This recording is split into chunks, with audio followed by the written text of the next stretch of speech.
잠이 오지 않아. TV를 켜보니 노란 바다에 세 개의 파도가 날 반기네.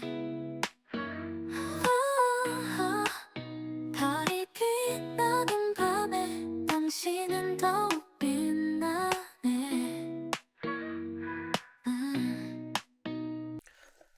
안녕하세요. 펄이 빛나는 밤 주펄입니다. 반갑습니다. 오늘은 12월 16일 밤 10시 7분입니다. 너무 오랜만에 켰지요. 거의 열흘 만에 킨 것 같습니다. 일단 죄송합니다. 밤에 계속 뭐가 있어가지고 이상하게 키는 타이밍을 잡는 게 좀 어려웠습니다. 제가 5일에 한 번은 반드시 하려고 했었으나 부득이 열흘이 되어버렸네요. 참. 앞으로는 자주 하도록 하겠습니다. 최근에 크리스마스 사연도 이제 신청을 받고 있는데요. 또 꽤 많이 보내주셨어요. 그래서 아마 다음번 방송에는 크리스마스 사연을 읽을 수 있지 않을까라는 생각을 하고 있고, 또 평소에는 여름철에만 받으려고 했던 공포 사연을 상시 접수 중인데, 이 공포 사연도 은근히 또 올라오고 있어가지고, 이 사연은 여러 가지 다른 사연들 속에서 이제 섞어서 얘기를 하려고 했었으나 아무래도 또 매니아들이 많이 계시기 때문에 쌓이면은 묶어서 그때그때 특집으로 해드리도록 하겠습니다. 잘 지내고 계신지요? 저는 뭐 잘 지내고 있습니다. 연말이라서 괜히 뭐 마음이 바쁘기도 하고 송년회나 이런 건 별로 없거든요. 뭐 하나 정도 있는 것 같은데 뭐 이렇게 이상하게 할 게 또 많네요. 그리고 오늘 그 제가 굿즈샵을 또 오픈을 했습니다. 펄소 굿이라고 주펄의 소소한 굿즈라는 이름으로 굿즈샵을 오픈을 했는데 예상외로 많은 분들께서 구입을 해주셔가지고 굉장히 또 기분이 좋습니다. 제가 이 수익금은 저희 지역의 발달장애 청소년들의 활동 지원에 잘 쓰도록 하겠습니다. 고맙습니다. 노래 들으시고요. 저번에 사연들 또 이어서 읽도록 하겠습니다. 첫 곡은 뭔가 좀 옛날 노래를 틀어보고 싶어서 옛날 우리나라 가요 조관우의 겨울 이야기 한번 듣겠습니다.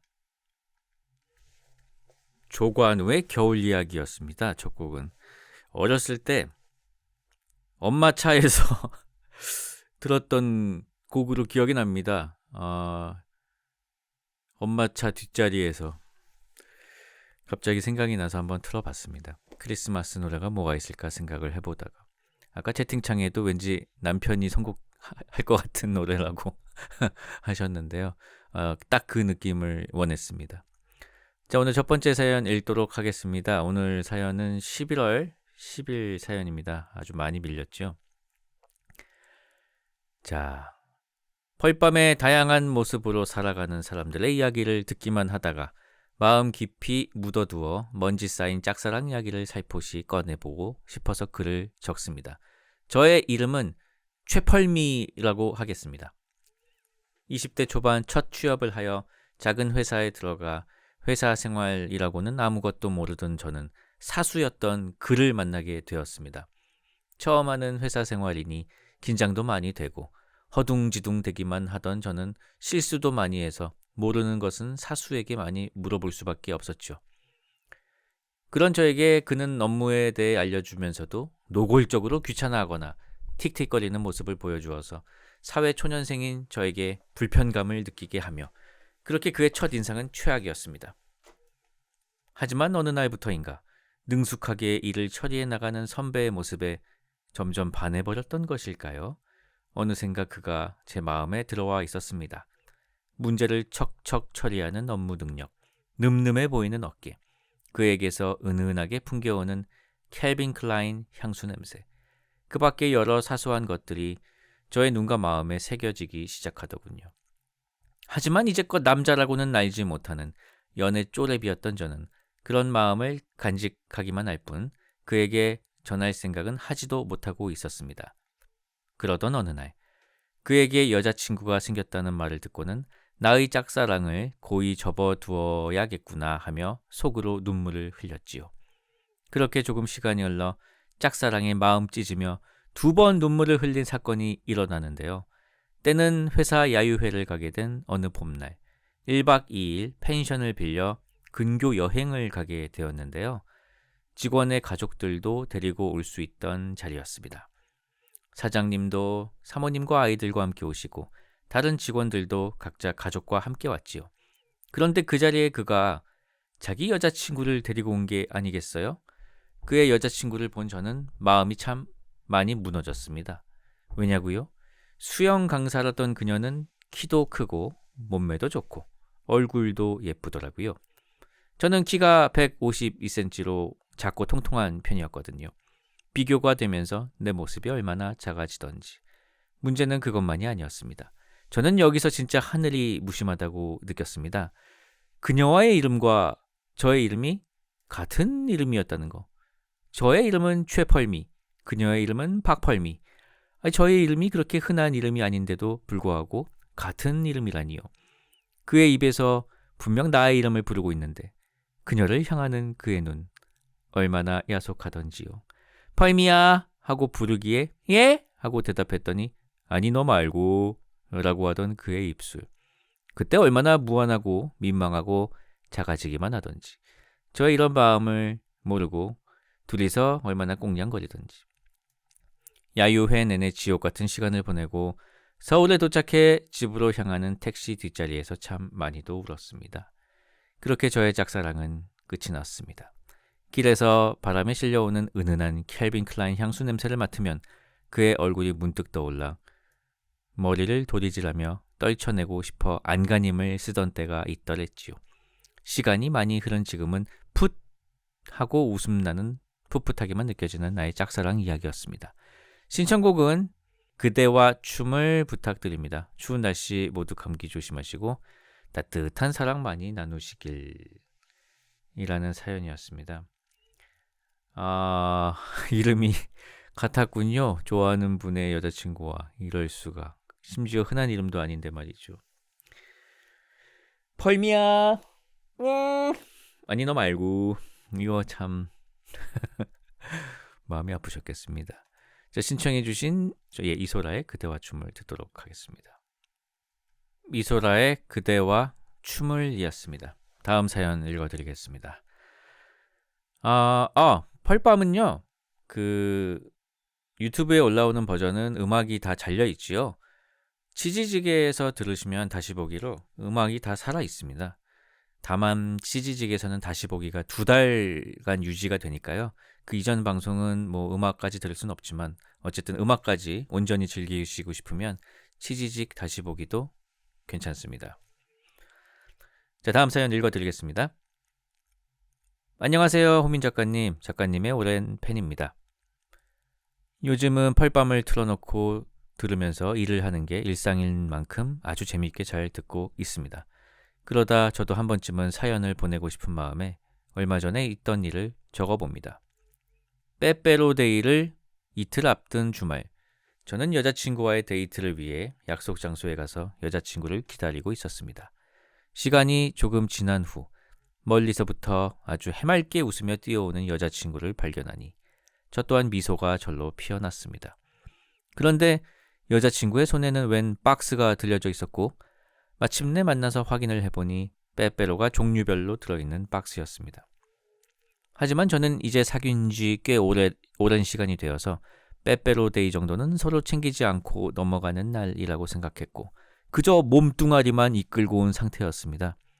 그런 저를 보며 여자친구는 오빠는 왜 빈손이야? 라고 웃으며 말했고 저도 그냥 웃으며 미안 이라며 어물쩍 넘겼습니다. 그렇게 만나서 카페를 가고 커피를 마시다 보니 뭔가 여자친구의 기분이 좋지 않아 보였습니다. 그렇게 카페에서의 시간을 마무리하고 다음 장소인 손기정 문화도서관을 가는 길이었습니다.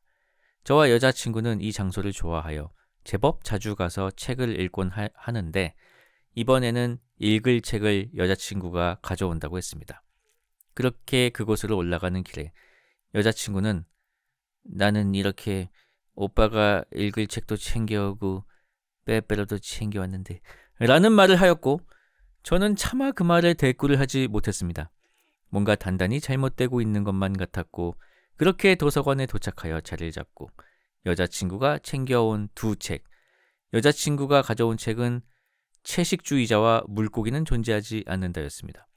그중 채식주의자를 골라 한 10페이지 정도 읽었을 때 저는 여자친구에게 화장실을 다녀오겠다면서 나왔고 급하게 편의점을 찾았습니다. 그렇게 지도를 보며 편의점을 향해 달려갔고 마침내 편의점에 도착하여 빼빼로와 여자친구가 그날 머리를 묶을 헤어밴드를 안 가져왔다는 말이 생각나서 헤어밴드를 함께 구매하여 편의점을 나왔습니다. 그곳에 가본 분들은 알겠지만 꽤나 높은 지대에 위치한 도서관을 다시 뛰어 올라가느라 짧은 시간이지만 땀에 흠뻑 젖게 되었습니다. 그렇게 화장실을 다녀온다는 시간치고는 꽤나 늦게 도착하여 여자친구에게 향했고 외투에 숨겨놓은 빼빼로와 헤어밴드를 보여줬습니다. 장소가 장소인지라 큰 소리는 내지 못했지만 여자친구는 아주 큰 미소로 고마움을 표현해 주었고 오히려 자신이 투덜거려서 미안하다고까지 하였습니다. 어쩌면 이런 사소한 것 하나로 행복해하는 여자친구이기에 사소한 것으로 서운할 수 있다는 걸 까먹곤 합니다. 벌밤에 이 사연이 소개가 된다면 여자친구가 정말 좋아할 것 같아서 없는 글솜씨에 한번 적어봤습니다. 마지막으로 이 사연을 듣고 있을 여자친구에게 아주 많이 사랑한다고 전하고 싶습니다. 신청곡은 펄님께서 기가 막힌 걸로 하나 틀어주세요. 라는 사연이었습니다. 사연을 읽으면서 채팅창에 무슨 내용이 올라왔을까 너무 궁금해지는 걸 꾹 참고 사연을 읽었습니다. 자, 볼까요? 눈에 띄는 댓글이 있네요. 과연 그런 형식적인 빼빼로가 기분을 풀어줄 수 있을까? 라는 채팅이 있었고요. 미리 준비했어야 되지 않나? 라는 채팅도 있었고요. 아이고 책하시네 라는 채팅도 있고 살자 마려워 라는 채팅도 있었습니다. 예, 그렇습니다. 신청곡 제가 기가 막힌 걸로 하나 틀어드리겠습니다. 실크소닉의 Leave the Door Open이었습니다. 다음 사연 읽어드리겠습니다. 이불킥 사연입니다. 제목은 고기 홍길동. 안녕하세요. 이불킥 사연은 대부분 분변과 관련된 게 많아 몸도 마음도 똥범벅이 되신다는 얘기를 듣고 안타까운 마음에 똥내 나지 않는 사연을 풀어봅니다. 10년 전 여름 고기 뷔페가 인기 있던 시기였습니다. 고기 뷔페는 저녁에 가면 사람이 많아서 친구들과 함께 점심에 오픈런을 하였습니다. 식당에 입장할 때 우리 팀밖에 없었습니다. 고기, 야채, 밑반찬 등 각자 담당을 맡아 일사불란하게 음식을 풀어갔습니다. 고기 담당이었던 저는 무엇보다 먼저 고기가 구워져야 한다는 강박관념에 빠르게 고기를 담고 자리로 돌아와 불판에 목살을 올렸습니다. 고기가 익어갔습니다. 다른 담당들이 너무 많아서 주변을 보니 옆 테이블에서 친구들이 반찬을 세팅하고 있는 겁니다. 아뿔싸! 제가 자리를 착각해서 옆 테이블에 앉아서 고기를 구웠던 것입니다. 이제 보니 테이블 아래에 처음 보는 여자의 가방이 있었습니다. 우리가 음식을 풀어간 사이 다른 커플이 입장을 했고 그 커플이 음식을 풀어간 사이에 제가 그 자리에 앉았던 것이었습니다. 너무 놀라서 퍼온 고기를 들고 얼른 자리로 돌아갔습니다. 친구들은 고기 담당이 왜 이렇게 늦냐며 쿠사리를 주었습니다. 친구들은 제가 옆 테이블에 잠시 머무른 걸 인지하지 못했죠. 원래의 자리로 자연스럽게 돌아와서 안도하고 있었는데 맙소사! 옆 테이블 불판에 올려놓은 목살을 회수하지 않고 돌아왔던 것이었습니다. 이윽고 오빠가 여기 고기 올려놨어? 라는 자리 주인의 목소리가 들려왔고 극 INFJ인 저는 어떻게 대처할지 3가지 시뮬레이션을 돌리기 시작했습니다. 첫 번째 옵션 띠리리리릿 띠리리리릿 띠리리리릿 자수.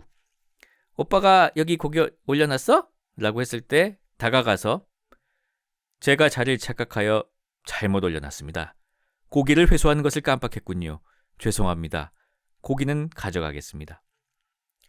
하지만 이 경우는 커플 입장에서 너무나 이상하게 느껴질 것 같았습니다. 비어있던 불판에 고기가 올라가 있는 것도 당황스러운데 옆에서 갑자기 일어나 그 고기는 제 고기입니다 하는 게 마치 뻐꾸기가 남의 둥지에 알을 낳는 꼴 같았습니다. 옵션 2. 모르쇠. 오빠가 여기 고기 올려놨어? 네가 올린 거 아니야? 이건 뭐지? 적절하게 입고 있네? 완전 럭키비키잖아.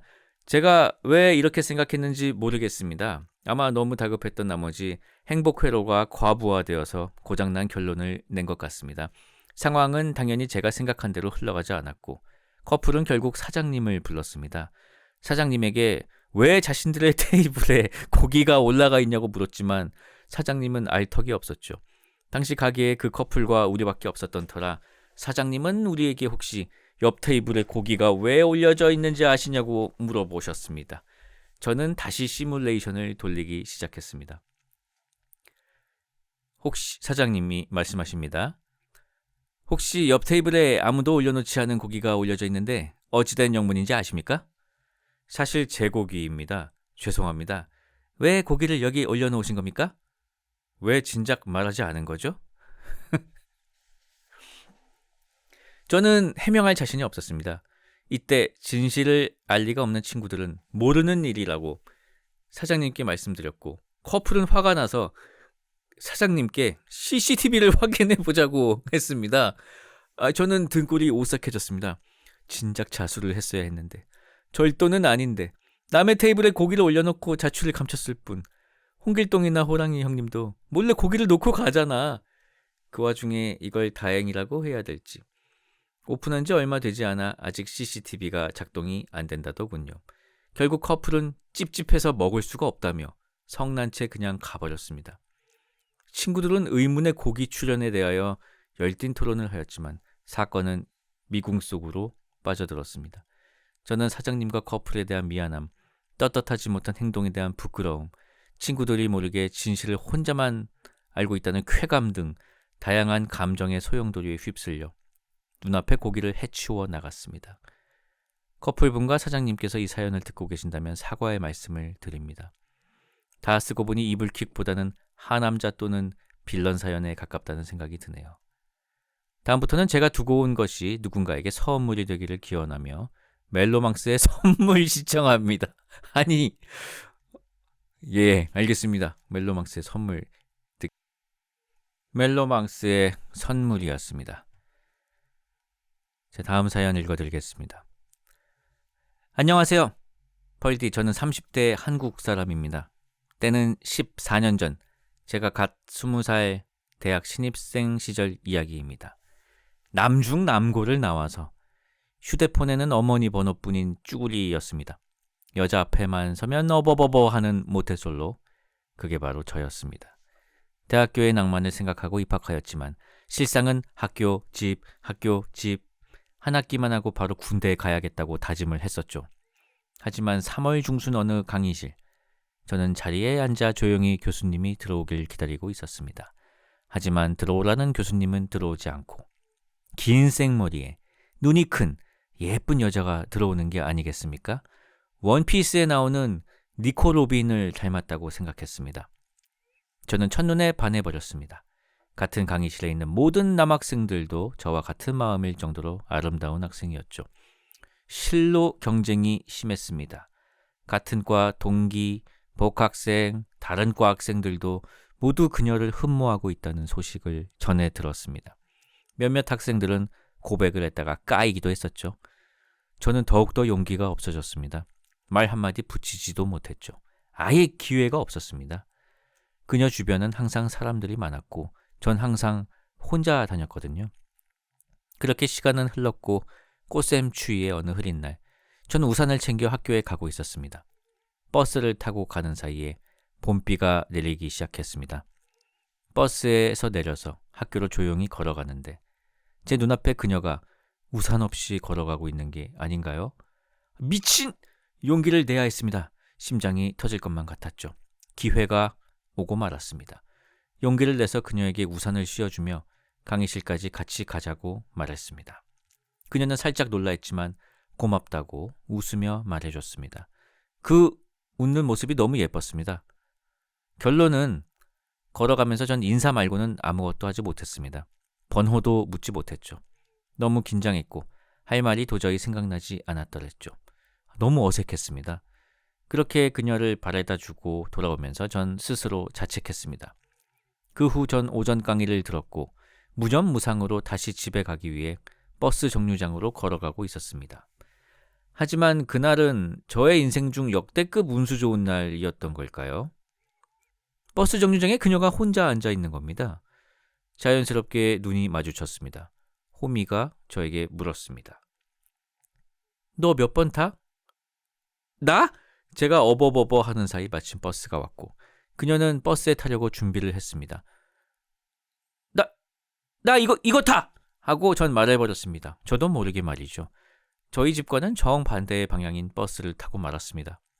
저희는 같은 버스에 나란히 앉았습니다. 그녀의 집은 그 버스를 타고 1시간 정도 가야 했습니다. 같이 앉아서 그녀의 집에 가는 동안 참 많은 얘기를 했던 것 같습니다. 시간이 가는 줄도 모르고 얘기를 했죠. 한참을 얘기하다가 그녀의 집에 다 와가는 순간 그녀는 말했습니다. 근데 너 언제 내려? 나 좀 더 가서? 라고 말았고 그녀가 내릴 때 용기를 내서 번호를 물어봤습니다. 그녀가 내린 뒤 전 바로 내렸고 1시간 반 정도의 거리를 다시 버스를 타고 집에 와야만 했었죠. 그렇게 전 그녀와 같이 있고 싶어서 항상 새벽에 일어나 버스를 타고 그녀 집 근처로 갔습니다. 그녀와 같은 버스를 타기 위해서였죠. 그렇게 버스를 같이 타고 다니며 저희는 많이 가까워졌고 연인이 되었죠. 꿈만 같았습니다. 연애를 시작하고 얼마 있지 않아 전 사실대로 말했습니다. 사실 우리 집은 정반대 방향이야. 그 동네 살면서 처음 가봤어. 라고 말하니 호미는 어느 순간부터 눈치채고 있었다고 말해주었습니다. 제가 그녀와 가까워지기 위한 노력이 너무 귀여웠다고 말해주었죠. 그렇게 저의 첫사랑은 시작되었고 연애가 처음인지라 많이 서툰 저에게 그녀는 많은 사랑을 주었죠. 저희는 1년 정도 만나다가 제가 군대 가기 전 헤어졌습니다. 돌이켜보면 저의 서툼과 찌질함으로 인해 그녀에게 상처와 실망을 준 것 같군요. 벌써 14년이 지났지만 그 시절의 모든 것들이 마치 어제 일처럼 생생하게 느껴집니다. 제 20살에 이런 풋풋하고 아련한 추억을 선물해준 그녀에게 고맙다고 전해주고 싶습니다. 신청곡은 그녀가 좋아했던 양정승의 밤하늘의 별을입니다. 낭만이다 낭만이야 참. 자, 채팅창을 또 읽어볼까요? 여기 락스 리필할게요 라는 채팅이 있고요. 이건 주작이네. 시나리오 쓰고 있네?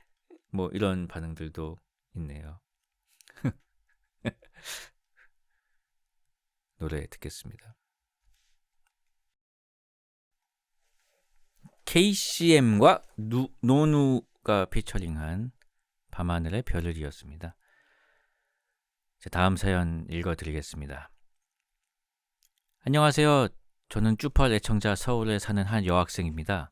저에게는 사소하지만 어려운 고민이 있는데요. 바로 발표 공포증입니다.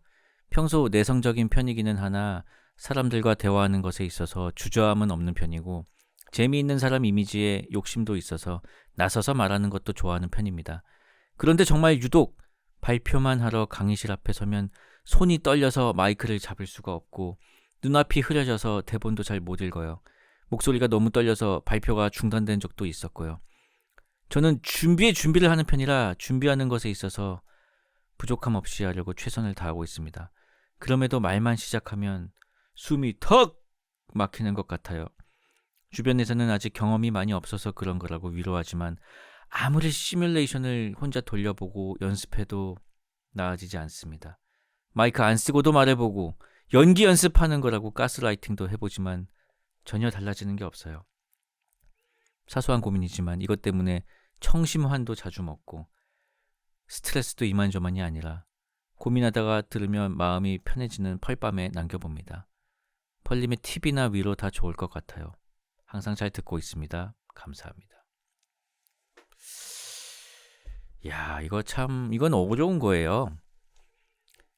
그냥 그런 사람 이런 거기 때문에 이거는 진짜 어렵습니다. 저도 저도 이제 뭐 강연이나 이런 거를 많이 하긴 했지만 처음에는 굉장히 긴장도 많이 되고 도대체 내가 여기서 무슨 얘기를 해야 되나 막 떨리기도 하고 그랬는데 결국은 이제 익숙해지면서 나중에는 긴장이 이제 전혀 안 되는 그런 상황까지도 갔는데 모르겠어요. 그렇다고 해서 또 여러 번 한다고 해서 또 사람이 적응이 되는 사람도 있고 또 안 되는 사람도 있거든요. 근데 제가 다른 프로그램에서 본 적이 있는데 뭐 그런 얘기도 있더라고요. 그냥 내가 여기에 올라갈 때는 마인드셋을 그냥 여기에 있는 사람들은 다 잣밥이다 라는 마인드로 올라가면은 좀 마음이 편해진다는, 실제로 그렇게 생각하는 건 아니지만 그냥 긴장감을 덜기 위해서 이제 그 순간에 그렇게 생각을 하고 올라가면 좀 마음이 편해진다는 얘기가 있더라고요. 장도연 씨가 그랬죠. 근데 이해는 갑니다. 그러니까 이렇게 뭐 연습을 하고 뭐 이런 게 중요한 게 아니고 그냥 내가 이 발표 내용을 완전하게 숙지를 하고 있고 이 내용에 대해서 지금 이 강의실 내에 나보다 잘 알고 있는 사람이 없다 라는 생각으로, 그렇기 때문에 아무도 나한테 딴지를 걸 수 없으셈, 아무도 날 막지 못하셈, 님들 다 잘 모르잖음, 이런 느낌으로 해보시면은 좀 낫지 않을까? 하지만 그래도 떨릴까 싶네요. 지금 또 채팅창에 방법이 올라왔는데요. 앞에 있는 사람들이 빤스만 입고 있다고 생각하라는 방법도 있다고 합니다. 그리고 뭐 항불안제 그 우황청심원 말고 한약보다는 양약을 권하는 글도 있었습니다. 뭐 자낙스 같은 건가 보죠. 발표를 망해도 세상이 무너지지 않는다고 마인드 컨트롤을 해야 한다. 뭐 이런 얘기도 있고요. 청중을 채소로 상상하라는 팁도 있습니다.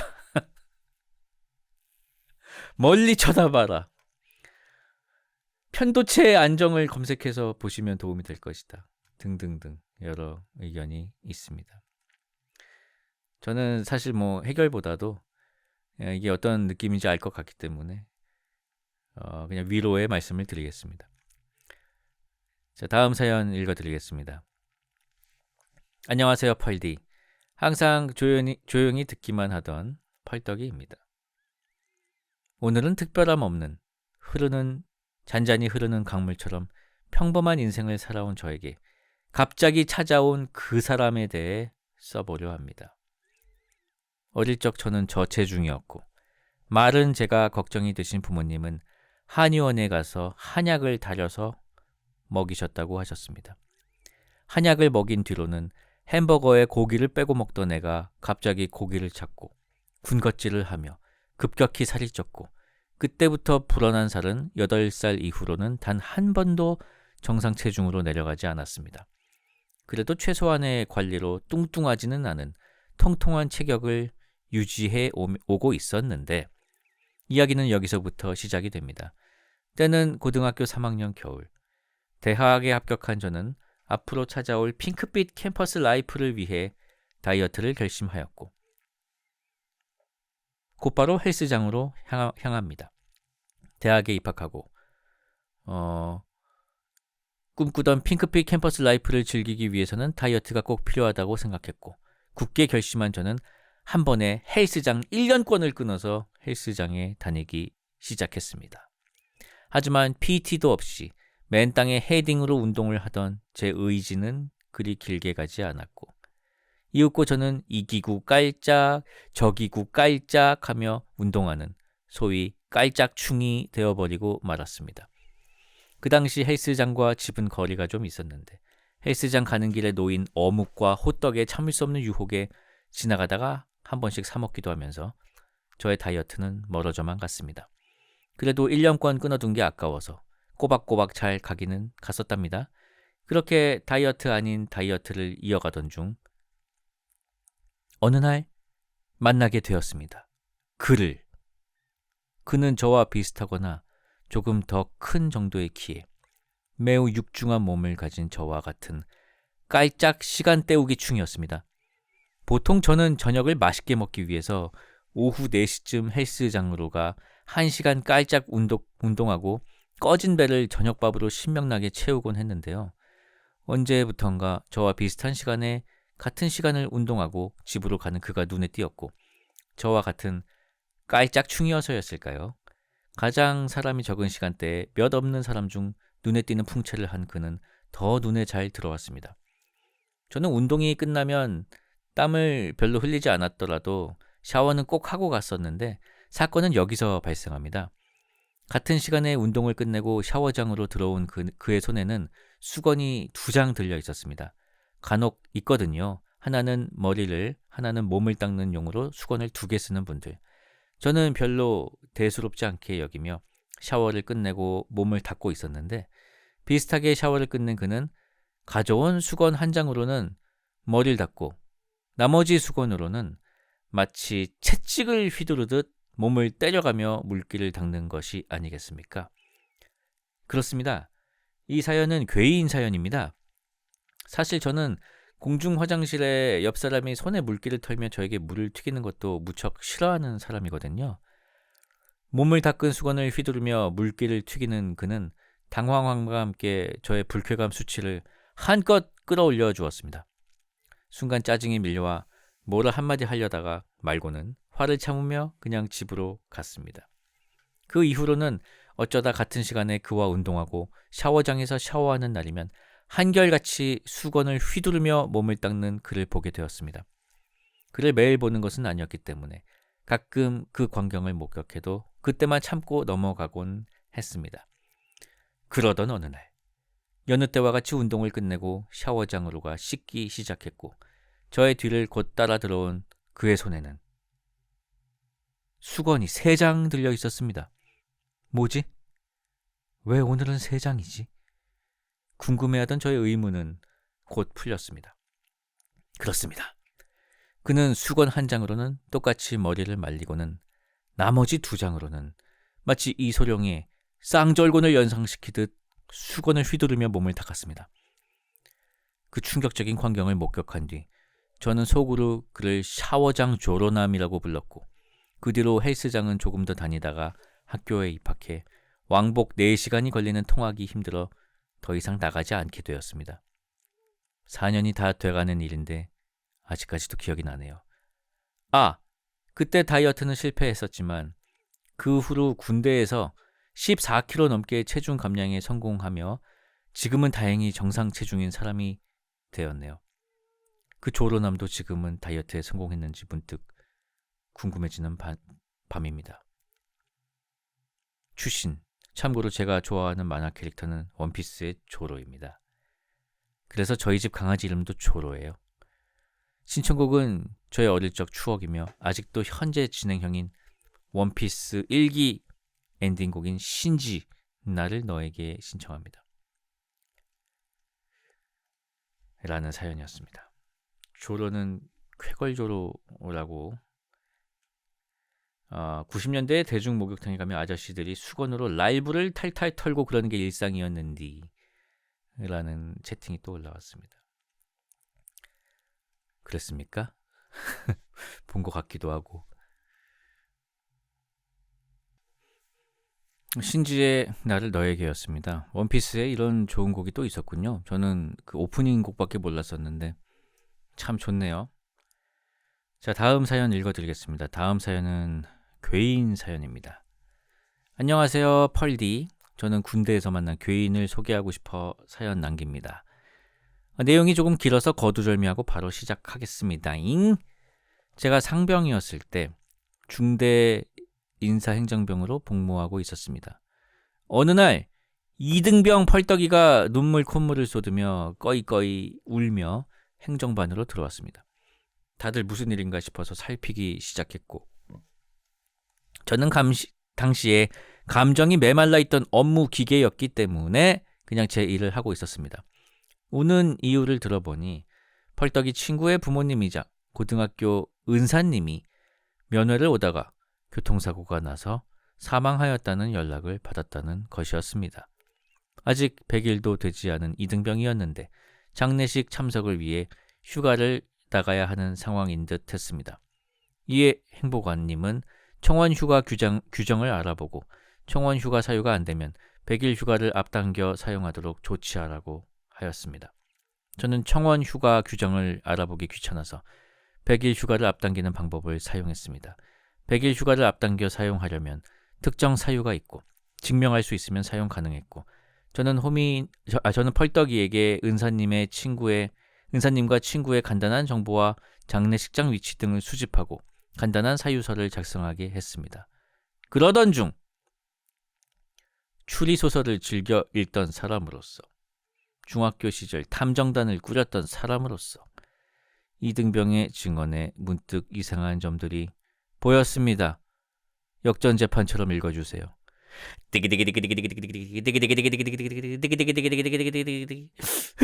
행정보고관님, 은사님이 제 면회를 오시다가 교통사고가 나서 돌아가셨다고 방금 연락을 받았습니다. 도와주세요.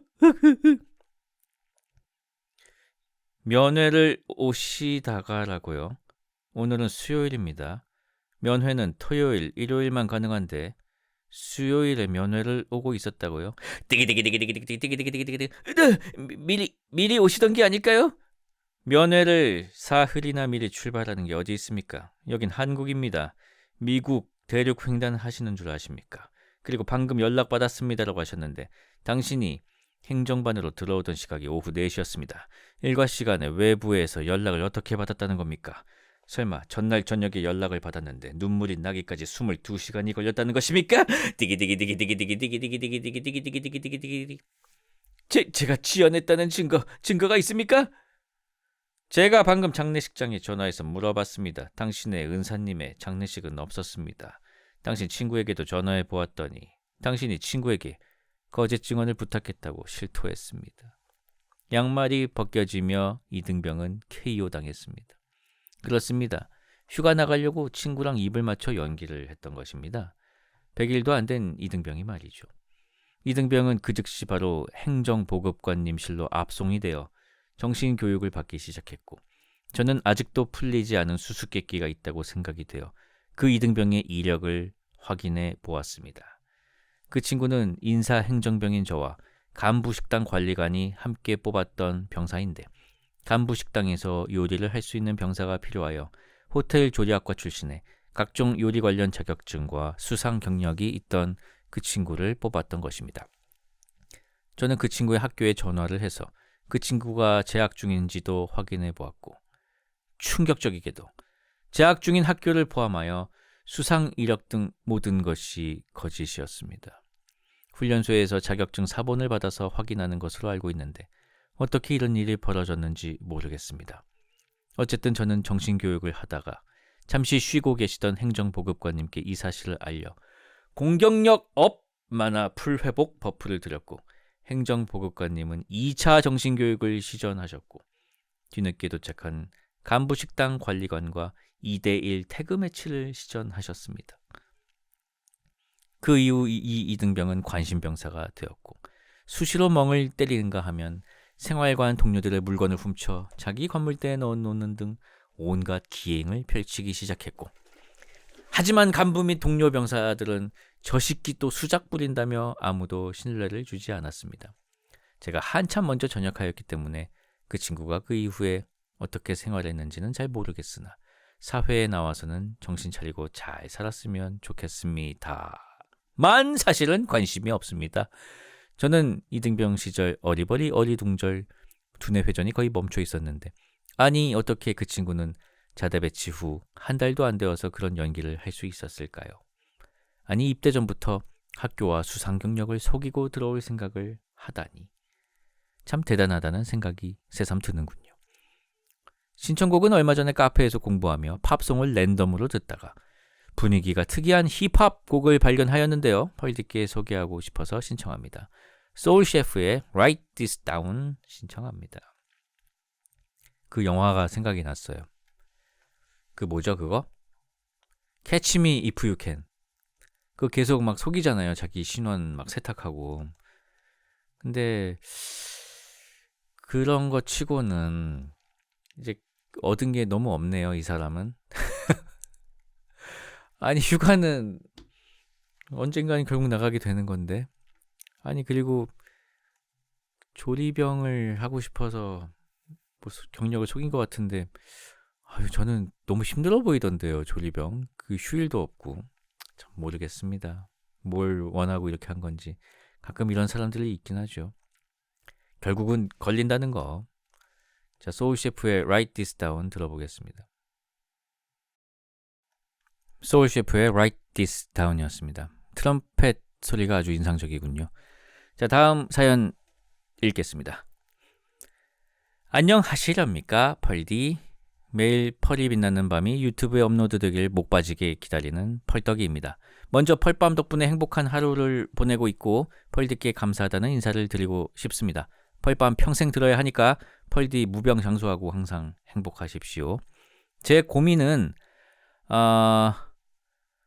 본인보다 키가 큰 여자와의 연애에 대한 고민입니다. 먼저 저는 키 162cm의 호빗입니다. 하지만 저는 작은 키에 스트레스를 그렇게 크게 받지는 않았습니다. 작은 키를 보완하기 위해 운동을 꾸준히 한다던가 키 외의 외적인 요소를 가꾸는 등 노력을 하여 연애를 잘 해왔고 썸도 꾸준히 타고 있기 때문입니다. 물론 연애로 발전한 건 현저히 적지만 이때까지는 저보다 미세하게라도 작은 여성분들과 교제를 했지만 최근에 사건이 하나 있었습니다. 대학교 여자 후배와의 기류가 미묘하다는 것입니다. 그냥 누가 봐도 썸이다 라고 할 정도로 연락을 매일 몇 시간 하고 밥도 같이 먹고 자기 전에 전화하는 그런 관계가 이어져 오고 있었습니다. 이 관계에서 오히려 후배가 더 적극적이기도 하고요. 하지만 중요한 건 이 친구가 저보다 작았더라면 여기서 바로 주저없이 고백 공격을 박아버렸겠지만 저보다 키가 큽니다. 근소한 우위로 큰 것도 아니고 한 5cm 정도 더 큽니다. 아니 저보다 키가 큰 여자를 만나본 적이 전무한 저는 이 이상 진도를 못 나가겠는 겁니다. 같이 섰을 때 그녀와 키 차이 나는 것도 자존심이 어느 정도 상하고 같이 걸어갈 때 남들이 보는 시선도 신경이 쓰이고 그녀한테 남자친구로서 떳떳하게 있을 수 있을까라는 의문도 생기긴 합니다. 특히 제일 저를 머뭇거리게 하는 것은 남들의 시선이네요. 요즘이야 세상이 많이 변했다지만 남자가 여자보다 큰 게 당연한 거 아니야? 라는 마인드는 세상에 만연하니까요. 그렇다고 여기서 썸으로 끝내기에는 제가 그녀를 너무 좋아합니다. 자존심? 좋아하는 사람 앞에서는 버릴 수 있죠. 남자다운 거? 운동을 꾸준히 했던 터라 이것도 다른 이유에 비하면 감당 가능합니다. 하지만 아직 제가 덜 성숙했는지 외부의 부정적 시선은 버틸 수가 없네요. 길 다니면 저보다 키 큰 남자들이 수두룩 빽빽이라 같이 있을 때 쭈구리가 되면서 그녀에게 눈치 보이고 다른 키 크고 멋있는 남자들을 만날 수 있는 애인데 나를 만나게 해서 미안하기도 하고 이 친구가 주변에서 너는 왜 너보다 작은 남자를 만나니? 라는 말에 스트레스를 받을까 걱정도 되네요. 장기적으로 봤을 때 제 나안쟁이 유전자를 자손에게 주지 않으려면 큰 여성과 결혼을 해야 하는데 이것도 참 문제입니다. 부디 펄디께서 제 상황에 조언을 해주셨으면 좋겠어서 이렇게 글을 올립니다. 용기 내서 고백할 수 있게 마인드 세팅 해줘잉! 신청곡은 제가 가장 사랑하는 일본 밴드 백넘버의 하나타바 부탁드리겠습니다. 가사 한번 읽어보시면 가슴이 몽글몽글 설레는 기분을 느낄 수 있답니다. 라는 사연이었습니다. 그러게요. 채팅창에 뭐 여러 가지 정답들이 나와 있는 것 같습니다. 일어나지 않은 일을 걱정을 한다. 라는 게 있네요. 그 세상에 그런 사람이 어딨어요? 너는 왜 너보다 작은 남자를 만나니? 라고 말하는 사람이 어딨냐고요. 작은 남자 만난다고. 아니 그런 사람이 어딨어요. 상상 속에 있는 것들이잖아요. 다 이런 거는. 아무도 신경 안 씁니다. 진짜로. 저도 키가 작죠. 저도 이제 168이기 때문에 평균보다 이제 작은 축인데 저는 그러니까 키가 작다는 걸 의식하고 산 적이 별로 없는 것 같아요. 그냥 그 자체를 생각을 해본 적이 없는 것 같아요. 그냥 나 할 거 하고 지금 키는 크고 작고가 중요한 게 아니야. 지금 나는 지금 이거 해야 될 게 있어. 나 이거 해야 돼. 그 키가 중요하지가 않은 거야 거기에서. 근데 그래가지고 아예 의식을 안 하고 살아서 그런 컴플렉스가 딱히 없다 보니 그냥 그게 걸림돌이 된 적이 별로 없던 것 같아요. 그냥 키 생각을 하지 말아보고 사는 건 어때요? 162는 하게 되나? 난 168이라서 안 하는데. 아무튼 백넘버의 하나타바 듣겠습니다. 너무 미리 걱정하지 마시고요. 그냥 사세요. 그냥 자기 꼴대로 사는 거죠. 백넘버의 하나 타바, 꽃다발이란 뜻이군요. 노래가 참 좋네요. 였습니다. 노래가 나가는 동안에 또 채팅창에 사연자분께 또 여러 조언을 드리는 말이 있어서 몇 개 읽어드리겠습니다. 우리 남편도 나랑 키가 비슷한 160대인데 남 눈치 1도 안 보고 그냥 자기 좋을 대로 사는 모습이 너무 좋아요. 사연자분도 너무 자기 비하하지 않으셨으면 좋겠다. 이런 글이 있었고요. 그래요. 힘내시고 연애는 하지 마세요. 라는 글도 있었습니다. 자, 다음 사연 읽어드리겠습니다. 자, 다음 사연은 소울푸드 사연입니다. 안녕하세요. 서울 중구에 사는 도시의 미녀 회사원 도미회 펄떡이입니다. 오토바이를 타고 출퇴근하던 길에 주펄림 라디오를 듣는 게 하루의 낙이 되었습니다. 혼자 실실 웃기도 하고 남몰래 울기도 하면서 잘 듣고 있습니다. 그러다 문득 주펄림과 펄떡이들에게 제 소울푸드를 소개하고 싶어져서 이렇게 사연을 남겨봅니다. 반말로 작성하는 점 이해해 주시기 바랍니다. 어린 시절을 더듬어 보면 가장 아래에 가라앉아 있는 기억이 있다. 4살 무렵 천둥 번개가 치던 밤 잠에서 깨보니 집에 나 혼자밖에 없었다. 어둠컴컴한 집에서 엄마를 찾으면서 울었다. 불을 켜려고 스위치에 손을 뻗었지만 닿지 않았다. 엄마에게 전화하려고 했는데 전화번호가 기억이 나지 않았다. 무작정 현관문을 열고 나가 맨발로 비를 맞으면서 돌아다녔다. 그때 잠시 밖에 나가셨던 제주도 할머니가 나를 발견하시고 나를 데리고 집으로 돌아왔다. 나는 할머니의 옷자락을 양손으로 꽉 잡고 입에도 가득 문 채로 놓아주지 않았다. 할머니는 품으로 파고드는 나를 안고 내가 울음을 그치고 잠이 들 때까지 그 자리에 있었다. 공무원이었던 아빠는 지방을 돌아다니면서 일했고 직장에서 살아남기에 바빴던 엄마는 이틀 걸러 하루 집에 들어왔다. 집에 돌아온 엄마는 항상 지쳐 쓰러져 잠이 들었다. 그래서 아주 어렸을 때부터 우리 집에는 오빠와 나를 돌봐주는 도우미 아주머니가 있었다. 하루 이틀 만에 힘들다고 그만둔 아줌마도 있었고 몰래 나를 때리고 꼬집던 아줌마도 있었고 어린 내가 잘 먹는다며 토할 때까지 음식을 먹이던 아줌마도 있었다. 제주도 할머니는 그 아줌마들 사이 어느 해쯤 우리 집으로 와서 내 세상이 되었다. 제주도 할머니의 이름은 기억이 나지 않는다. 그냥 할머니 고향이 제주도여서 처음부터 제주도 할머니라고 불렀다. 할머니의 목소리는 항상 쉬어 있었는데 그 목소리가 참 좋았다. 할머니는 나에게 제주도 사투리로 자장가를 불러줬고 노랫말은 거의 알아들을 수 없었지만 그 자장가를 들으면 아랫배부터 따뜻해지다가 어느새 잠이 들었다. 할머니는 코끼리 그림을 잘 그렸다. 나는 할머니에게 매일매일 코끼리를 그려달라고 했고 할머니가 그려주신 코끼리에 이름을 붙이고 색을 칠하면서 놀았다. 제주도 할머니가 해주던 음식에는 돌돌밥이 있었다. 계란 지단 안에 김과 케찹에 비빈 밥을 넣고 마는 오므라이스 같은 음식이었다. 돌돌밥은 달큼시큼했다. 나는 할머니의 돌돌밥에 든 사랑을 먹고 자랐다. 매일 새벽 할머니는 내 손을 잡고 새벽 기도를 갔다. 어스름한 새벽길도 할머니의 손을 잡고 걸으면 무섭지 않았다. 조잘조잘 떠들던 내게 할머니는 내게 나무에 등을 기대고 가만히 서 있는 법을 알려주었다. 할머니 새벽 기도의 가장 마지막은 항상 나였다. 할머니는 나를 정말 사랑했다.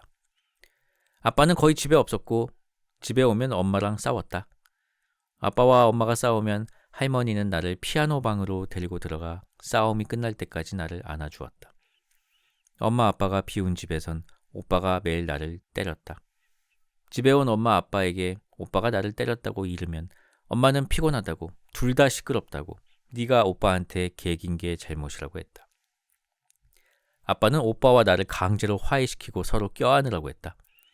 그런데도 내가 울음을 그치지 않으면 둘 다 집에서 쫓겨났고 그럼 나는 집 밖에서 오빠한테 더 맞아야 했다. 억울했던 내 편을 들어주는 것은 제주도 할머니뿐이었다. 할머니는 나를 때리는 오빠를 떼어내고 오빠를 혼냈다. 엄마에게 오빠는 평생 나보다 아픈 손가락이었고 아빠는 내게 모든 걸 다 줄 것처럼 했다가도 내 말투 하나에 주었던 모든 것을 다시 앗아갔는데 할머니는 나를 오빠보다 사랑해주는 엄마였고 내가 주었던 것을 다시 빼앗아가지 않는 아빠였다.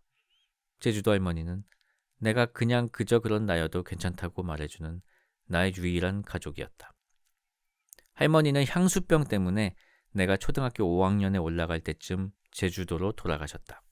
그 후에도 꾸준히 겨울이 되면 우리 집으로 직접 농사 지은 귤을 보내주셨다. 소포에는 내 이름만 적혀 있었다. 가끔 할머니와 전화하면 할머니는 가장 쭈그러든 나에게도 항상 네가 자랑스럽다고, 너를 가장 사랑한다고 말해줬다. 그 무렵 아무도 나에게 그런 말을 해주지 않았다. 가슴에 구멍이 뻥 뚫려서 그 구멍으로 바람이 들어칠 때 나는 돌돌밥을 만들었다. 할머니가 보고 싶어서 울면서 입으로 우겨 넣는 돌돌밥은 달큼, 시큼, 짭짤했다. 나는 대학교를 졸업하고 고시를 했고 할머니는 내가 시험을 보는 도중에 돌아가셨다. 나는 할머니의 장례식에도 가보지 못했다. 나는 이제 직장도 다니고 애쓰면서 산다. 여전히 쭈그러든 채로 시시하게. 가슴의 구멍도 여전하다. 그래도 할머니께 이 말은 꼭 하고 싶다. 내 성격 중에도 장점이랄 게 있다면 그건 모두 할머니가 만들어준 거라고. 내 인생에서 오로지 할머니만이 나를 있는 그대로 사랑해줬고 그 경험 덕분에 이렇게 시시하게나마 살고 있다고. 할머니가 네가 빛나서 너를 사랑한 게 아니라고 말해준 덕분에 내가 사랑을 줄 수도 받을 수도 있는 사람이 되었다고. 사는 건 누구에게나 외롭고 괴롭겠죠.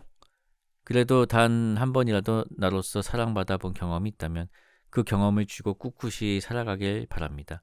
없는 것 같다면 내가 누군가에게 먼저 무조건적인 사랑을 주어보는 건 어떨까요? 받지 못한 사랑은 주면서도 채워진다고 하니까요. 어두울 수도 있는 사연 들어줘서 고맙습니다. 주팔님과 펄떡이들의 비틀비틀하지만 소중한 삶을 응원합니다. 라는 사연이었습니다. 신청곡은 We Are The Night의 깊은 우리 젊은 날입니다. We Are The Night의 깊은 우리 젊은 날이었습니다. 한 편의 수필을 읽는 것 같은 사연이었습니다. 감사합니다. 다음 사연 읽어드리겠습니다. 하찮은 고민 사연입니다. 안녕하십니까 펄디님, 25살 펄떡이입니다. 제 고민은 개를 무서워하는 것입니다. 아무리 작은 강아지여도 주변에만 가면 심장이 터질 것 같습니다. 그 이유는 2번의 사고가 있었기 때문입니다. 첫 번째 사고는 초등학교 때 삽살개에게 쫓긴 경험이 있고요. 2번째 사고는 고등학교 시절 학교 동아리에서 수련회를 갔을 때의 일입니다. 제가 갔던 수련회 장소는 교외에 있는 작은 교회였습니다. 그곳에는 진돗개 한 마리가 묶여 있었고요. 저는 묶여 있으니 괜찮겠지라고 안심을 했습니다. 일정을 다 마치고 잠이 든 새벽, 갑자기 오줌이 마려워서 화장실에 갔습니다. 이곳의 화장실이 건물 밖에 있었고 저는 아무 생각 없이 밖으로 나와 화장실로 들어가 볼일을 마친 후 밖으로 나가려는데 강아지의 목줄이 풀려서 돌아다니고 있던 거 아니겠습니까? 저는 손이 떨림과 동시에 너무 무서워서 다시 화장실로 들어가 다른 사람이 오기만을 기다렸습니다. 잠시 후 한참 뒤에도 제가 돌아오지 않자 친구 한 명이 저를 찾으러 화장실로 왔고 같이 들어가자며 부탁을 했습니다. 그 친구는 알았다며 같이 건물 안으로 들어가기로 했습니다. 저는 친구가 옆에 있으니 밖에 개가 돌아다니지만 괜찮을 거라 생각했습니다. 하지만 웬걸 건물 안에서 누가 저랑 친하지도 않던 애가 정문을 잠근 채 저에게 손을 흔드는 게 아니겠습니까? 저는 순간 패닉이 와서 건물 반대편으로 뛰기 시작했습니다. 하지만 개는 뛰는 사람 뒤를 쫓아오고 저는 결국 넘어져 개에게 파운딩을 당하고 물린 뒤였습니다. 이후에 일은 기억나지 않지만 병원에서 눈을 떴습니다. 그 이후로 강아지 공포증이 더욱 심해졌습니다. 제가 이런 말을 하는 이유는 강아지 공포증을 없애고 싶기 때문입니다. 주변 친구들 중 강아지를 키우는 사람이 많고 그 친구 집에 친구들과 모이거나 잠을 자야 되는 날에는 집주인에게 개를 안고 있어 달라고 부탁을 해야 합니다. 현재는 개를 싫어하는 것은 아니지만 아직도 너무나 무섭습니다. 어떻게 하면 무서움을 극복할 수 있을까요? 알려줘잉! 신청곡은 패닉의 UFO 신청합니다.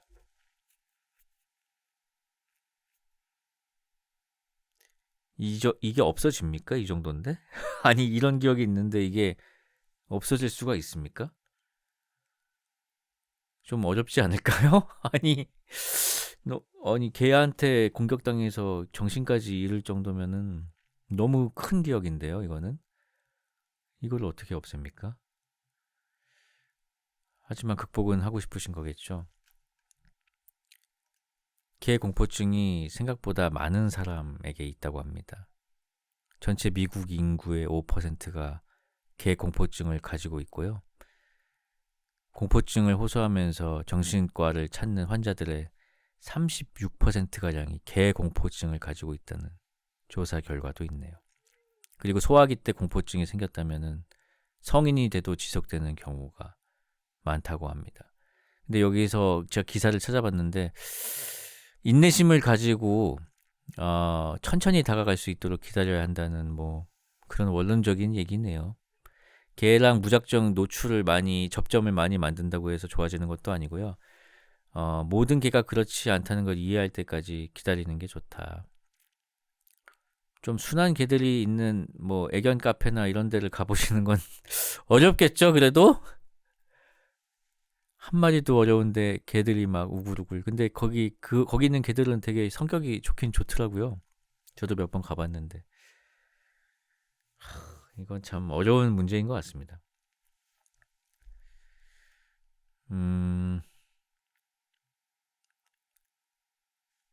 글쎄요. 개가 나오는 뭔가를 컨텐츠를 봐야 되나? 개들이 재밌게 나오는 친근하게 나오는 막 스쿠비두 이런 걸 봐야 되나? 모르겠습니다. 아무튼 사회자분께서 부디 공포증을 극복하시고 개와도 사이좋게 지내시길 아니 말이 좀 이상하지만 언젠가는 개와도 사이좋게 지내시길 바라겠습니다. 라라라라라라라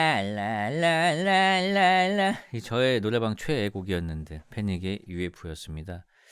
최근에 미국에서 곳곳에서 UFO가 목격이 되고 있다고 합니다. 뭐 사진들도 올라오고 뭐 그러는데요. 저는 정말로 궁금한 게 있습니다. 50년 전이나 지금이나 그 기계는 엄청나게 발전했는데 왜 UFO 영상은 다 화질이 개똥망일까요? 왜 이렇게 흔들리고 왜 이렇게 못 찍어요, 진짜? 진짜. 아니 기계가 이렇게 좋아졌는데 왜 맨날 50년 전하고 똑같이 찍어요, 진짜? 이해가 안 가요.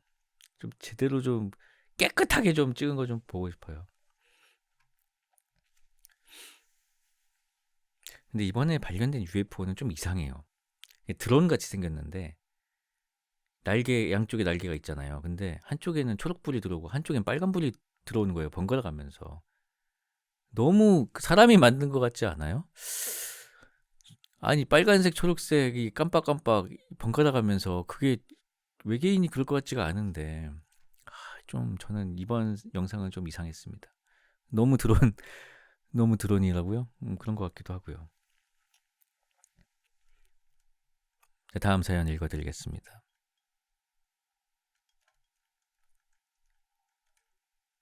안녕하세요. 이불킥 사연입니다. 제가 07학번이니 벌써 17년 정도 전 얘기가 되겠군요. 이건 정말 잊을래야 잊을 수가 없는 사연인데 한번 시작해 보겠습니다. 때는 바야흐로 2007년 수능을 마치고 대학교 OT를 가게 되었습니다. 진주에 있는 모 국립대였는데 마치고 선배들과 술자리가 있더라고요. 저는 집이 울산이기도 하고 하필 다음날 고등학교 졸업식도 있어서 적당히 마시다가 막차 시간 전에 버스를 타고 집으로 가려 했습니다. 그 2007년 2월 정도였겠네요. 고등학교 졸업식을 보통 발렌타인데이 전후로 하니까. 아무튼 정말 즐겁게 선배들과 동기들과 술을 마시다 보니 너무나 즐거운 마음에 그만 과음을 하게 되었죠. 과음을 했더라도 막차 시간 전에 버스만 탔더라면 이 사단이 안 났을 터이지만 여파는 제가 생각한 것 이상으로 너무나 강했습니다. 일단 눈을 떠보니 어느 조그마한 방이었고 옆을 보니 묻 남성들이 4명 정도 잠을 자고 있었습니다. 일단 여기서 첫 번째 문제가 제가 홀딱 벗고 있었다는 것입니다. 속옷도 없이요. 뭔 상황인지 일단 확인을 하려고 폰을 찾으려 했는데 폰 액정이 박살나 있더군요. 지갑도 안 보이고 멘붕이었습니다. 그리고 문 쪽을 바라보니 제가 입고 있었던 옷들이 세탁이 된 채로 옷걸이에 걸려 있었습니다. 이제야 더듬더듬 자세히 옆에 누워있는 남자의 얼굴을 보니 어제 같이 술을 먹은 02학번 선배였던 것 같습니다. 일단 조심스럽게 옆에 자고 있던 선배를 깨웠습니다. 선배님 하니 선배로 보이는 분이 말씀하시더라고요. 깼냐? 야, 너 볼은 좀 괜찮고? 그제야 볼이 좀 얼얼한 게 느껴지더라고요. 선배한테 얘기를 들으니 제가 술을 먹다가 4차쯤인가 완전히 뻗어서 나를 업고 이동해야 되는데 해당 학과에서 옮기기가 쉽지 않았던 것 같습니다. 정신 차리라고 뺨을 좀 많이 때렸다고 하더라고요. 그래도 정신을 못 차리고 아무도 옮길 수 없게 되자 저희 학과 선배 중에 한 명이 다른 OT 회식 자리에 있었던 무역학과 과대가 도와준다고 오셨습니다. 하필 그날 또 비가 와서 그 과대는 저를 업고 그 선배네 자취방까지 데려다주고 있었는데 그 선배가 갑자기 야야야 등이 너무 뜨겁다 등이 너무 뜨거워 하면서 저를 바닥에 내쳤는데 알고 보니 제가 그 과대 등에다가 토를 했다고 합니다. 일단 무사히 자취방에 도착을 해서는 선배들이 제 옷을 다 벗기고 세탁도 해주시고 저를 씻겨주시기까지 했습니다. 지금 생각하면 너무나 감사합니다. 일단 선배 폰을 잠시 빌려서 어머니께 급하게 전화를 드리고 사정을 말씀드렸습니다. 어머니 저 펄떡이에요. 그래 어제 집에 안 들어와서 놀랬잖아. 지금 어디야? 어머니 저 아직 진주예요. 오늘 졸업식은 못 갈 것 같아요. 죄송해요. 대략적으로 사정을 말씀드리고 선배들도 하나둘씩 일어나셔서 일단 저의 뒤처리를 도와주시기로 했습니다. 일단은 지갑이 없어진 게 컸는데 제가 따로 들고 간 가방 자체를 아마 술집에 놔둔 듯 했습니다. 선배한테 제 가방 생김새를 이야기하니 2차 술집 피아노 위에서 본 것 같다고 말씀하셨고 그 술집 사장과 자기가 친하니 좀 이따 연락해 보겠다고 하셨습니다. 그리고 어제 저를 자취방까지 업어주신 무역학과 과대님께서는 얼굴을 보며 직접 사과하고 싶다고 했더니 학교로 가자고 그러시더라고요. 그렇게 02학번 선배들과 함께 투어 아닌 대학교 투어를 입학도 전에 같이 가게 되었습니다. 무역학과 과대분을 만났었는데 제가 정말 죄송하다고 거듭 인사를 드리니 괜찮다면서 대신 앞으로 술 먹는 거 조절 좀 해야겠다고 하시면서 제가 세탁비라도 드리고 싶다고 하니 한사코 거절하셨습니다. 선배들과의 학교 투어도 마치고 술집에서는 다행히 제 가방을 보관해 주시고 계셨고 오픈 전에 가방을 받고 무사히 집으로 갈 수 있게 되었습니다. 정말 지금 생각해보면 선배들이 버리고 갔어도 할 말이 없었을 터인데 끝까지 챙겨주시고 집에까지 재워주시고 씻겨주시고 너무 감사할 따름입니다. 그렇게 선배들은 제가 과 생활을 열심히 하실 거라고 생각하셨을 텐데 과 생활은 하지 않고 그냥 평범하게 보냈었네요. 10몇 년이 지나도 이때의 기억은 너무나 강렬히 남아있어서 가끔씩 추억하곤 합니다. 긴 글 읽어주셔서 감사합니다. 이때는 이제 고등학교 졸업하기도 전이잖아요. 고등학생인데 그냥 해가 바뀌어서 성인이 된 거잖아요. 그냥 20살이잖아요. 만 19살. 이때는 자기 주량을 알 수가 없죠. 그렇기 때문에 이제 이런 일들이 비일비재하게 일어나지 않습니까? 그 중에서도 아주 하드코어한 상황이 됐군요. 이제 아시겠죠? 술을 먹으면 어떻게 된다? 빨개 벗게 된다. 지금은 그렇게 안 드시겠죠? 이것도 참 추억이고 낭만인 것 같습니다. 자, 다음 사연 읽어드리겠습니다. 소울푸드 사연입니다. 안녕하시렵니까 폴조씨? 저가요 소울푸드 사연을요 하나를 써볼 거거든요. 아저씨도요 이거 먹어봐주면 안 돼요? 작년 이맘때였습니다. 저는 1년 3개월간 다니던 회사를 그만두고 백수의 신분으로 돌아갔습니다. 당분간은 재취업 생각이 없었기에 열심히 놀았습니다. 남들 일어날 때 자고 남들 잘 때 일어나는 삶이란 어찌나 행복하던지요. 잠에서 깨고 나면 입을 쩝쩝거리며 절로 아우 맛있게 졌다 아우 달어 하면서 기상했더랬죠. 그러던 중 저는 돌연 일본으로 떠났습니다. 일본에는 제가 교환학생으로 미국에서 지낼 때 친해진 미국인 친구가 한 명 있습니다. 그 친구는 졸업 이후에 일본의 중학교에서 영어 선생님으로 일하고 있었거든요. 쭉 연락을 해오던 중 이참에 친구 얼굴도 볼 겸 혼자 여행도 좀 즐길 겸 해서 일본행 비행기 티켓을 끊었습니다. 무려 편도로요. 돌아오는 계획은 따로 세우지 않았습니다. 때가 되면 돌아오겠지 뭐 라는 생각으로요. 저는 원래도 혼자 잘 돌아다녀서 도쿄에 혼자 일주일을 머무르고 친구랑 같이 4일 그리고 친구네 집으로 신칸센을 타고 떠나서 거기에서 현지인처럼 2주의 시간을 보냈습니다. 그리고 이제 한국으로 돌아가야 할 것 같은 기분이 들어서 슬슬 한국행 비행기를 알아보는데 아니 이럴 수가? 삿포로를 가봐야겠다는 생각이 문득 들지 뭡니까? 사실 제 로망이 눈에 파묻히는 거거든요. 그래서 친구와 눈물의 작별 이후 삿포로행 비행기를 탔습니다. 삿포로는 너무 추웠습니다. 정말로요. 12월 초라서 그렇게 많지는 않았지만 그래도 눈이 쌓여 있었고 차디찬 바람은 저를 꽁꽁 얼어붙게 만들었죠. 패딩과 코트 없이 떠났던 저는 잠바만 입고 참 부지런히도 돌아다녔습니다. 콧물 따위가 날 막을 소냐 하고요. 그리고 저는 저의 소울푸드 스프 카레를 만났습니다. 아니 카레가 카레지 뭔 스프 카레요? 라는 생각이 있었습니다. 왜냐하면 우리가 카레를 먹을 때도 사실 국물처럼 먹잖아요. 그래서 이게 뭔고 아니 카레는 비벼 먹는다면 이제 스프 카레는 국물처럼 말아 먹는 거더라고요. 길 가다가 아무데나 들어가서 메뉴판을 받고 주문을 했습니다. 큼지막한 구운 닭다리가 하나 떡 올라간 스프 카레를 골랐습니다. 그 외에도 구운 가지, 버섯, 피망 등이 꼬치에 꽂혀서 같이 담궈져 나오더라고요. 맵기를 고민하던 중 그래 난 한국인인데 하고 꽤나 매운 맛으로 골랐습니다. 그리고 곧이어 제 앞에 놓인 스프 카레. 그 맛은 결코 잊을 수가 없습니다. 26년 인생 동안 일본 카레, 인도 카레, 3분 카레, 오뚜기 카레, 카레 여왕 카레, 급식 카레 등 여러 카레를 먹어봤던 저는 여태까지 제가 먹었던 카레는 모두 거짓말이라고 생각할 수밖에 없었습니다. 깊은 카레의 맛. 그러나 무엇보다도 따뜻한 그 맛. 몸속 가득 퍼지는 온기와 함께 저는 그만 눈물이 찔끔 흘렀습니다.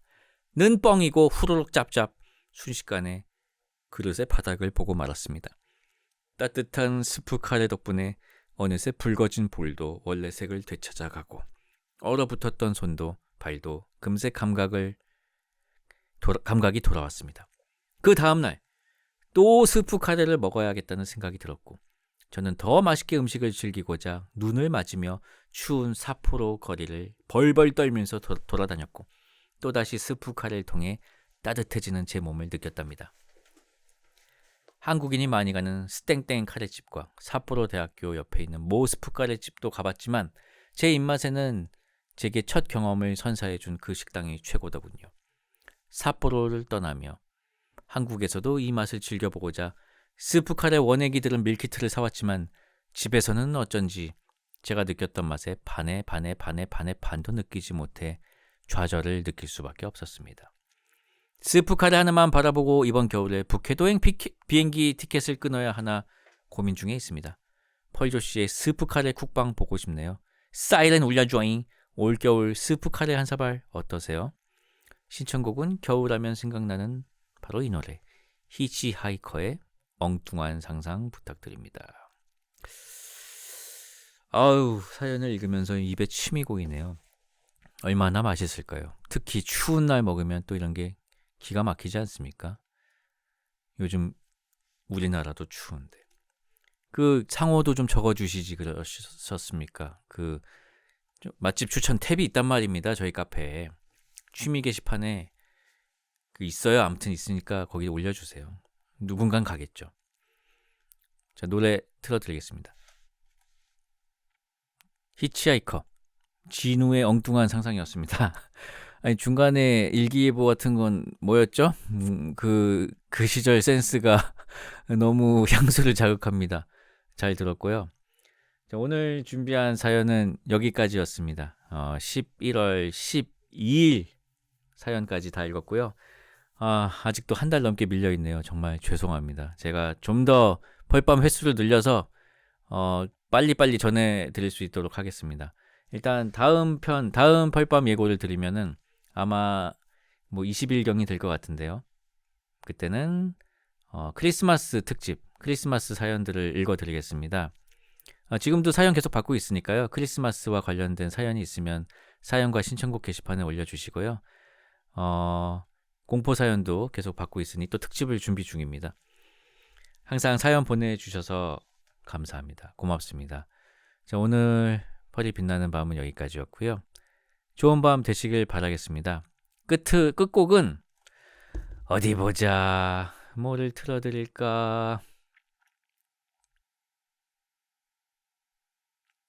어디 보자.